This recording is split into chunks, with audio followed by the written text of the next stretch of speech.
कुमारी मायावती जिंदाबाद। जिंदाबाद जिंदाबाद। बीएसपी की क्या पहचान, नीला झंडा हाथी निशान। माननीय आकाश आनंद जी आप संघर्ष करो, हम आपके साथ हैं। माननीय आकाश आनंद जी आप संघर्ष करो, हम आपके साथ हैं। बहन कुमारी मायावती जिंदाबाद। जिंदाबाद जिंदाबाद। बहुजन समाज पार्टी जिंदाबाद। जिंदाबाद जिंदाबाद। धन्यवाद साथियों।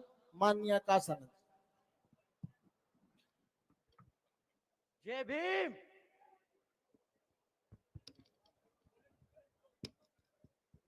जय भीम।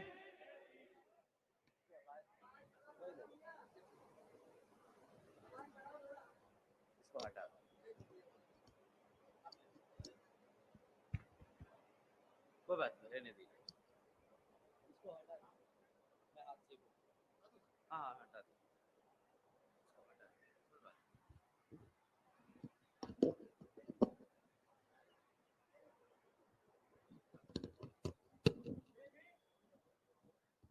जय भीम। थक गए आप सब, काफी देर से इंतजार कर रहे हैं। हमारी माताएं बहनें जो इतनी बड़ी संख्या में यहाँ पे इतनी देर से वेट कर रही हैं, पहले तो आपका दिल से शुक्रिया अदा, दिल से अभिनंदन करता हूं। यहाँ पे मौजूद सभी बुजुर्ग, हमारे युवा साथी, आप सभी का भी मैं तहे दिल से शुक्रिया अदा करता हूं कि आप इतनी देर से हमारा इंतजार कर रहे हैं और हमें सुनने के लिए बैठे हैं। साथ ही साथ यहाँ मंच पे मौजूद सभी पदाधिकारी एवं नेता और बामसेफ के कार्यकर्ता, आप सभी का भी मैं तहे दिल से धन्यवाद करता हूं। सबसे पहले मैं अपने सभी संतों, गुरुओं, महापुरुषों को, जिसमें खासकर महात्मा ज्योतिबा फूले, छत्रपति शाहूजी महाराज, नारायणा गुरु, पेरियार रामास्वामी जी, बाबा साहब डॉक्टर भीमराव अंबेडकर जी एवं मान्यवर साहब श्री काशीराम जी को नमन करता हूं। मान्यवर साहब श्री काशीराम जी की एकमात्र उत्तराधिकारी हमारी आदरणीय बहन कुमारी मायावती जी को भी नमन करता हूं। उत्तर प्रदेश की 4 बार मुख्यमंत्री, लोकसभा व राज्यसभा की कई बार सदस्य रही आदरणीय बहन कुमारी मायावती जी ने, जिन्होंने सभी एससी, एसटी, ओबीसी एवं अल्पसंख्यक समाज के साथ साथ सर्व समाज में से गरीबों एवं कमजोरों के लिए अपना पूरा जीवन समर्पित किया है, तो मुझे गर्व है कि मुझे ऐसे महान नेता के नेतृत्व में काम करने का मौका मिल रहा है। आदरणीय बहन कुमारी मायावती जी का मैं हार्दिक अभिनंदन और आभार व्यक्त करता हूं। साथियों, क्योंकि आप बहुत देर से इंतजार कर रहे हैं, मैं ज्यादा इधर उधर की बातें नहीं करूंगा तो सिर्फ कुछ जरूरी मुद्दों की बात, जैसे कि महंगाई, सुरक्षा, रोजगार और विकास। साथियों, जैसा कि आप सब जानते हैं कि राज्य की कांग्रेस सरकार न सिर्फ बहुजन समाज विरोधी है बल्कि सर्व समाज विरोधी।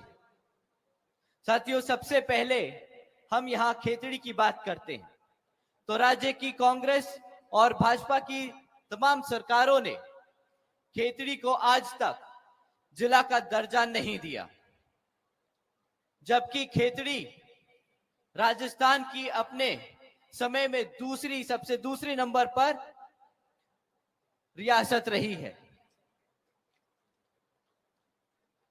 हिंदुस्तान कॉपर, जो कभी खेतड़ी के लोगों के लिए रोजगार का मुख्य साधन हुआ करता था, तो आज तक कांग्रेस और बीजेपी की तमाम सरकारों ने खेतड़ी की कॉपर इंडस्ट्री को जो दोबारा से जिंदा ना करने की पूरी साजिश की है और अगर आप बसपा को आने वाले आम चुनाव में विजय बनाकर जयपुर भेजेंगे तो बसपा यहां पे आपके लिए कॉपर इंडस्ट्री को दोबारा जीवित करने की पूरी कोशिश करेगी। साथियों, राजस्थान की कांग्रेस सरकार में ना पेट्रोल के दाम कम हुए। अब महंगाई की बात करें तो राजस्थान की कांग्रेस सरकार आज तक पेट्रोल के दाम नहीं कम कर पाई। आज भी पेट्रोल राजस्थान में 108 रुपए का बिक रहा है। कांग्रेस ने 2018 के मैनिफेस्टो में कहा था कि वो महंगाई कम करने के लिए सख्त कदम उठाएंगे। अब 4 साल बाद जब इलेक्शन सर पे है तो इन्फ्लेशन रिलीफ कैंप के नाम पर गरीबों के साथ जो मजाक कर रहे हैं, क्या एक कैंप लगा देने से महंगाई कम हो जाएगी क्या? कांग्रेस से मैं पूछता हूं कि क्या किया है आपने पिछले 5 साल में, पिछले 4 सालों में? यहां पे आज भी यहां पर आपके पास ना पक्की सड़कें हैं, आज भी यहां पर आपके पास ना साफ पानी है, आज भी यहां पर आपके पास ना 24 घंटे बिजली आती है, ना आपके लिए कांग्रेस सरकार ने स्कूल बनवाए और ना ही आपके लिए कांग्रेस सरकार ने अस्पताल की व्यवस्था तय की। कांग्रेस की सरकार में आज भी हमारा बहुजन समाज के साथ साथ सर्व समाज में से गरीबों के लिए अपने बच्चों को पढ़ाने के लिए व्यवस्था तय नहीं की है।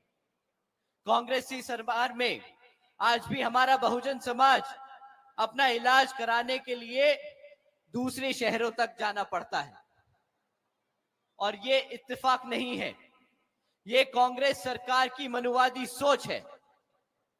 ये चाहते ही नहीं कि पिछड़े समाज के साथ साथ गरीबों के बच्चे कभी पढ़ लिख सके, आगे बढ़ सके, अपने पैरों पर खड़े हो सके।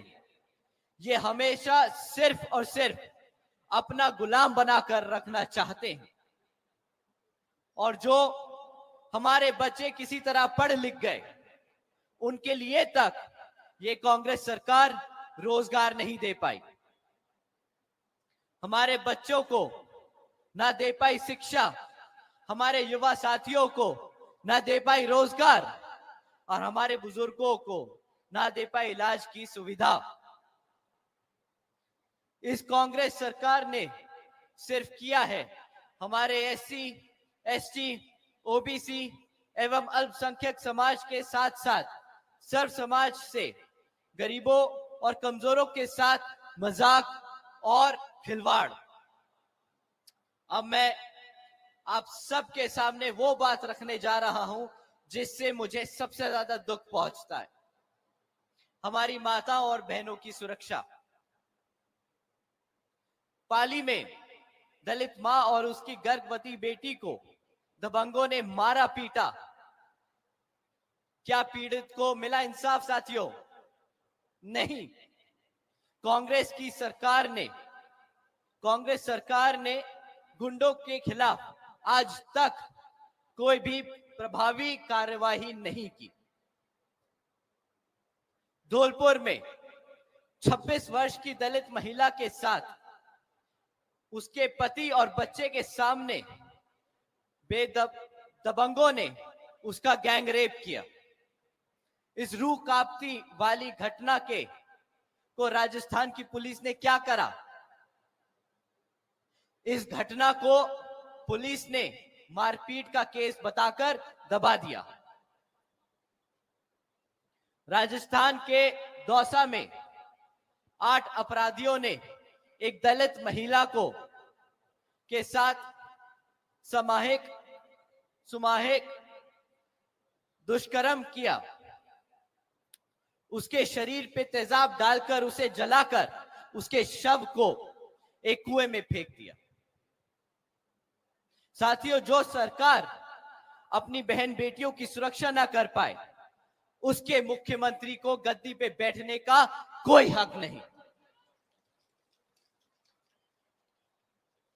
हमारा समाज जो मुख्यमंत्री के साथ साथ प्रधानमंत्री बनाने की ताकत रखता है, उसी समाज का शोषण किया जाता है।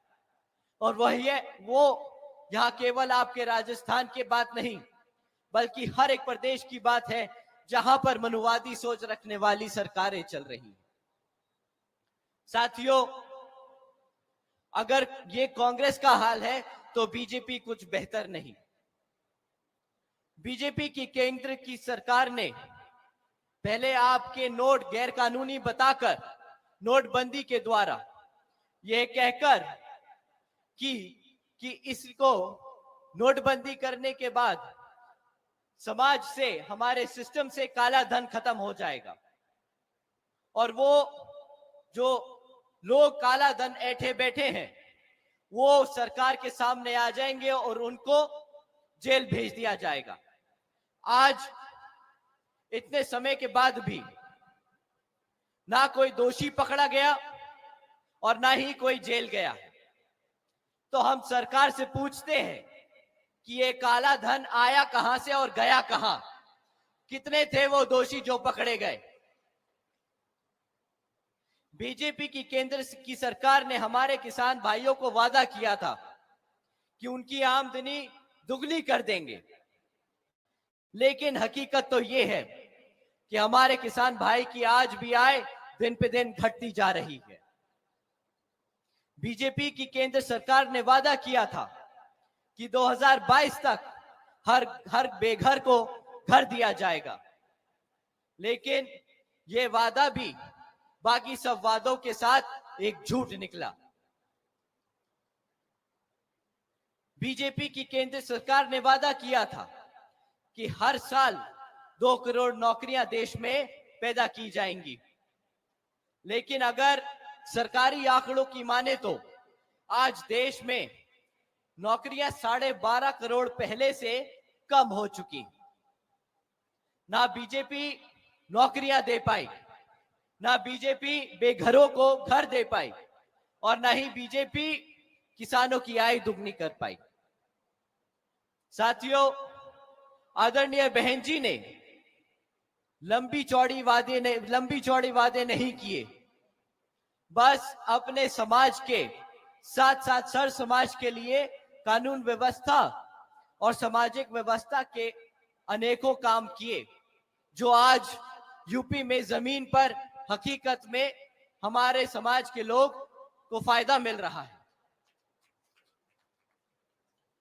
आदरणीय बहन जी ने हमारे सभी संतों, गुरुओं और महापुरुषों के सम्मान में कई जिले और यूनिवर्सिटीज के नाम रखे, जैसे Gautam Buddha university, Ambedkar university, Chhatrapati Shahuji Maharaj university, Mahatma Jyotiba Phule नगर, महामाया नगर, संत कबीर नगर। साथियों, बहन जी ने ये काम इसलिए किए ताकि हमारी आने वाली पीढ़ी अपने संतों, गुरुओं और महापुरुषों को कभी ना भूले। आदरणीय बहन जी ने सावित्रीबाई फूले शिक्षा योजना के तहत 7 लाख से ज्यादा बच्चियों को 12वीं तक की शिक्षा प्राप्त करने हेतु 600 करोड़ से ज्यादा की लागत इन बच्चियों को अपने पैरों पर खड़ा कर एक उज्जवल भविष्य देने के लिए खर्ची। आदरणीय बहन जी ने देश में पहली बार सरकारी कॉलेजेस के स्टूडेंट हॉस्टल्स में अन्य पिछड़े वर्गों के छात्रों के लिए 27% आरक्षण की व्यवस्था तय की। आदरणीय बहन जी ने महामाया गरीब बालिका आशीर्वाद योजना के तहत 3,25,000 बच्चियों को 1-1 लाख रुपए सीधा उनके बैंक खातों में देने का काम किया। साथियों, बहन जी ने इस योजना के तहत 3,250 करोड़ रुपए सीधा अपनी बच्चियों के बैंक खातों में भेजे। आदरणीय बहन जी ने अपने शासनकाल में 12,500 करोड़ रुपए की लागत से हमारे SC, ST, OBC, व आदिवासी समाज के साथ साथ गरीब समाज के लिए 3,50,000 से ज्यादा परिवारों को महामाया आवास योजना के तहत अपना खुद का घर दिया।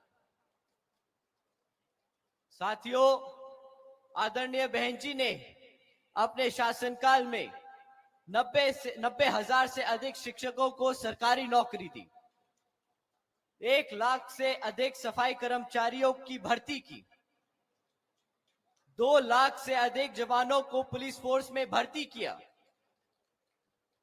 साथियों, आदरणीय बहन जी ने SC, ST, OBC एवं अल्पसंख्यक समाज के साथ साथ सर्व समाज में से गरीबों और कमजोरों को मुफ्त में राशन देने जैसी योजनाएं चलाने की वजह रोजगार देने के काम किए, ताकि हमारा समाज अपने पैरों पर खुद खड़ा हो सके और हर बारी चुनाव के दौरान आने वाली सरकार के सामने हाथ ना फैलाए। और साथियों, सही मायने में, असल मायने में यही होती है सर्वजन हिताय व सर्जन सुखाय की नीतियां। साथियों, जैसा कि आपको मालूम है कि राजस्थान में अब कुछ ही समय में विधानसभा आम चुनाव होने वाले हैं और विरोधी पार्टियां किसी भी हद तक गिरकर साम दाम दंड भेद का इस्तेमाल कर सकती हैं। तो हमें बहन जी की कुछ जरूरी बातें ध्यान में रखनी होगी।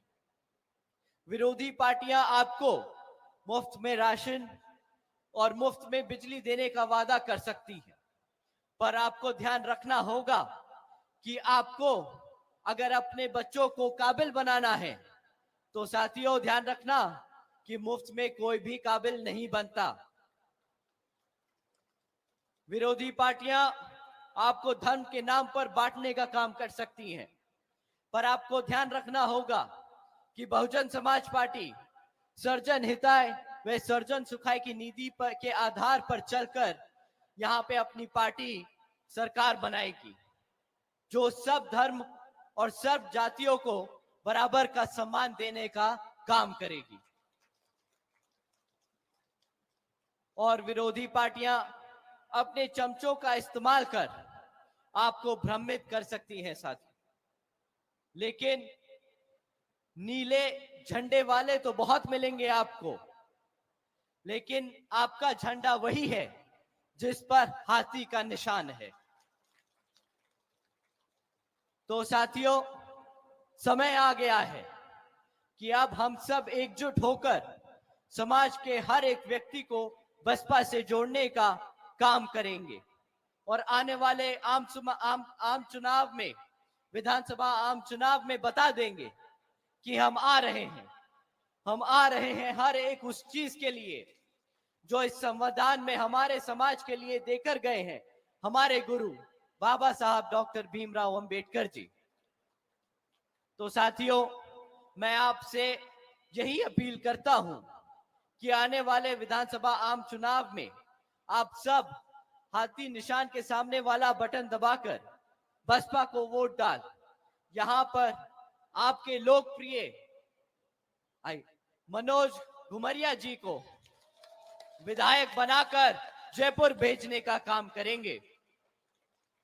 अंत में एक बार दोबारा मैं यहां पे मौजूद सभी माताओं, बड़े बुजुर्गों और हमारे युवा साथियों जो इतनी दूर से चलकर हम सबके साथ यहां आज संकल्प यात्रा में शामिल होने के लिए आए हैं, आप सभी का मैं तहे दिल से धन्यवाद करता हूं। जय भीम, जय भारत, जय बहन।